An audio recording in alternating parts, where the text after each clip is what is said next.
to the depths of the sea. No God, like you, Lord. You are beautiful. Beyond what words can describe. Chapter 23. And looking earnestly upon the council, Paul said, Men and brothers, I have lived in all good conscience before God until this day. And the high priest Ananias commanded those who stood by him to strike him on the mouth. Then Paul said to him, God shall strike you, you whitened wall, for do you sit judging me according to the law, and against the law command me to be stricken? And they who stood by him said, Do you revile God's high priest? Then Paul said, I did not know, brothers, that he was the high priest. For it is written, Ye shall not speak evil of the ruler of your people.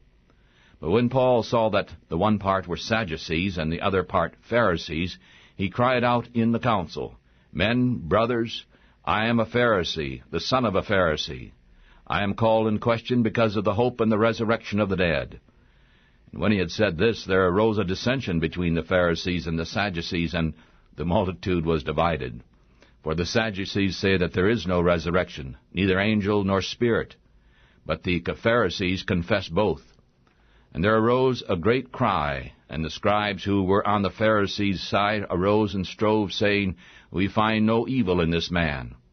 But if a spirit or an angel has spoken to him, let us not fight against God. And when there arose a great dissension, the chief captain, fearing lest Paul should have been pulled in pieces by them, commanded the soldiers to go down and to take him from among them by force, and to bring him into the castle.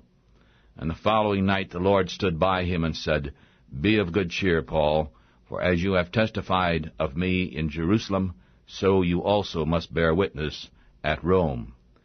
And when it became day, some of the Jews banded together and bound themselves under a curse, saying that they would neither eat nor drink until they had killed Paul. And they who made this conspiracy were more than 40.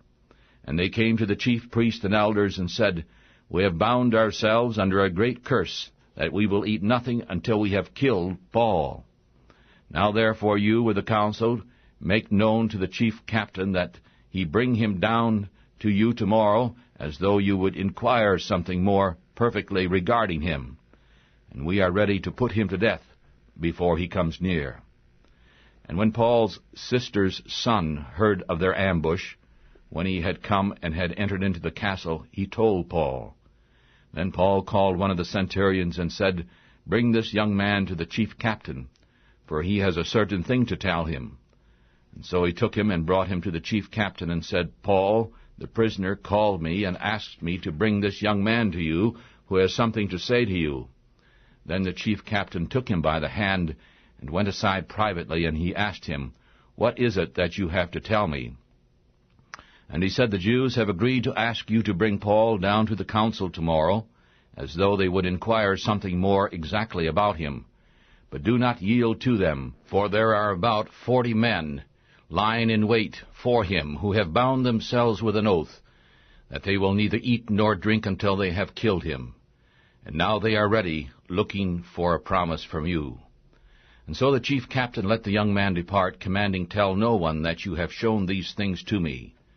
And he called 2 centurions, saying, Make ready 200 soldiers to go to Caesarea, and 70 horsemen and 200 spearmen at the 3rd hour of the night, and provide animals so that they may set Paul on them and bring him safe to Felix the governor.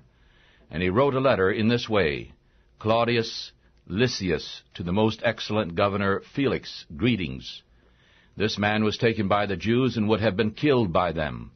Then I came with an army and rescued him, having understood that he was a Roman.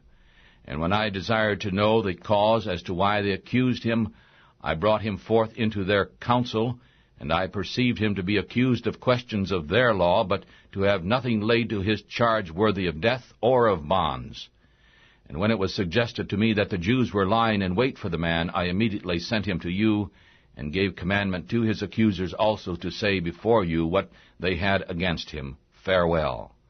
Then the soldiers, as it was commanded them, took Paul, and brought him by night to Antipatris. On the next day they left the horsemen to go with him and returned to the castle. And when they had come to Caesarea and had delivered the letter to the governor, they presented Paul before him also. And when the governor had read the letter, he asked what province he was from. And when he understood that he was from Cilicia, he said, I will hear you when your accusers have also come. And he commanded him to be kept in Herod's judgment hall. Acts chapter 24. And after 5 days, Ananias the high priest descended with the elders and with a certain orator, Tertullus, who informed the governor against Paul. And when he had been called forth, Tertullus began to accuse him, saying, Since we enjoy great quietness by you, and very worthy deeds are done to this nation by your providence, we accept it always and everywhere, most noble Felix, with all thankfulness. Nevertheless, so that I may not be further tedious to you, I pray you that you would hear a few words from us by your clemency. For we have found this man a pest, and moving rebellion amongst all the Jews in the world, and a ringleader of the sect of the Nazarenes, who also has gone abroad to profane the temple, whom we took and would have judged according to our law. But the chief captain Lysias came and with great violence took him away out of our hands, commanding his accusers to come to you.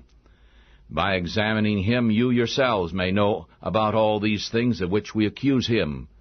And the Jews also assented, saying that these things were so.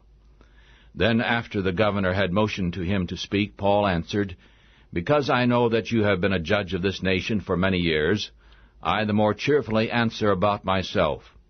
You can discover that it is not more than 12 days since I went up to Jerusalem to worship. And they neither found me in the temple disputing with any man, nor raising up the people, either in the synagogues or in the city. Neither can they prove the things of which they now accuse me. But I confess this to you, that after the way which they call heresy, so I worship the God of my fathers, believing all things that are written in the law and in the prophets. And I have hope toward God, which they themselves also allow, that there shall be a resurrection of the dead, both of the just and the unjust. And in this I exercise myself, always to have a conscience void of offense toward God and men. Now after many years I came to bring alms and offerings to my nation. In the midst of this certain Jews from Asia found me purified in the temple, neither with multitude nor with tumult. These ought to have been before you, and to accuse me if they had anything against me. Or else let these themselves say if they have found any evil doing in me while I stood before the council, unless it may be for this one voice that I cried out standing among them. I am called in question by you today regarding the resurrection. And when Felix heard these things, having more perfect knowledge of the way, he deferred them, and said, When Lysias the chief captain has come down, I will know the utmost of your matter. And he commanded a centurion to keep Paul, and to let him have liberty, and that he should forbid none of his acquaintance to minister or come to him. And after certain days, when Felix came with his wife Drusilla, who was a Jewess, he sent for Paul, and heard him concerning the faith in Christ. And as he reasoned of righteousness, temperance, and judgment to come, Felix trembled and answered, Go away for this time, and when I have an opportunity I will call you. He also hoped that money should be given him by Paul, that he might free him. Therefore he often sent for him and talked with him. But after 2 years Felix welcomed a successor, Porcius Festus, and Felix, willing to show the Jews a favor, left Paul bound. The Acts of the Apostles, chapter 25. And when Festus had come into the province after 3 days, he went from Caesarea to Jerusalem. Then the high priest and the chief of the Jews informed him against Paul, and begged him, and desired a favor against him, that he would send for him to Jerusalem, lying wait in the way to kill him. But Festus answered that Paul should be kept at Caesarea, and that he himself would depart shortly. He said, Therefore let those among you who are able to go down with me, and accuse this man, if there is any wickedness in him. And when he had stayed among them more than 10 days, he went down to Caesarea, and the next day, sitting on the judgment seat, he commanded Paul to be brought. And when he had come, the Jews who came down from Jerusalem stood around, and laid many and grievous complaints against Paul, which they could not prove. He answered for himself, Neither against the law of the Jews, nor against the temple, nor against Caesar, have I offended in anything at all.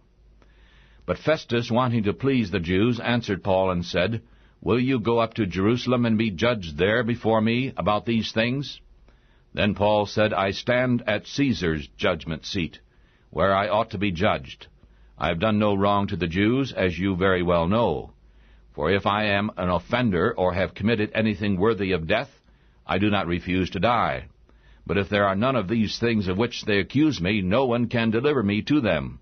I appeal to Caesar. Then Festus, when he had conferred with the council, answered, Have you appealed to Caesar? Well, then to Caesar you shall go. And after some days King Agrippa and Bernice came to Caesarea to greet Festus. And when they had been there many days, Festus declared Paul's cause to the king, saying, There is a certain man left in bonds by Felix, about whom, when I was in Jerusalem, the chief priest and the elders of the Jews informed me, desiring judgment against him. To them I answered, It is not the custom of the Romans to deliver any man to die before he who is accused may have the accusers face to face, and have had freedom to answer for himself concerning the crime laid against him. Therefore, when they had come here without any delay, I sat on the judgment seat the next day, and commanded the man to be brought forth. When the accusers stood up, they brought against him no accusation of such things as I had supposed, but they had certain questions against him of their own religion, and of one Jesus, who was dead, but whom Paul affirmed to be alive. And because I was perplexed about such questions, I asked him whether he would go to Jerusalem and be judged there about these matters. But when Paul had appealed to be reserved to the hearing of Augustus, I commanded him to be kept until I might send him to Caesar. Then Agrippa said to Festus, I also would like to hear the man myself. He said, Tomorrow you shall hear him. And on the next day, when Agrippa and Bernice had come with great pomp, and had entered into the place of hearing, with the chief captains and principal men of the city, at Festus' commandment, Paul was brought forth. And Festus said, King Agrippa, and all men who are here present with us, you see this man, about whom all the multitude of the Jews have dealt with me, both at Jerusalem and here, crying that he ought not to live any more. But when I found that he had committed nothing worthy of death, and that he himself has appealed to Augustus, I have determined to send him. But I have no certain thing to write of him to my lord.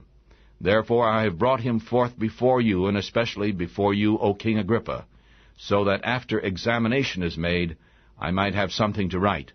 For it seems to me unreasonable to send a prisoner, and not to signify the crimes laid against him. Like you, Lord, you are beautiful. Beautiful beyond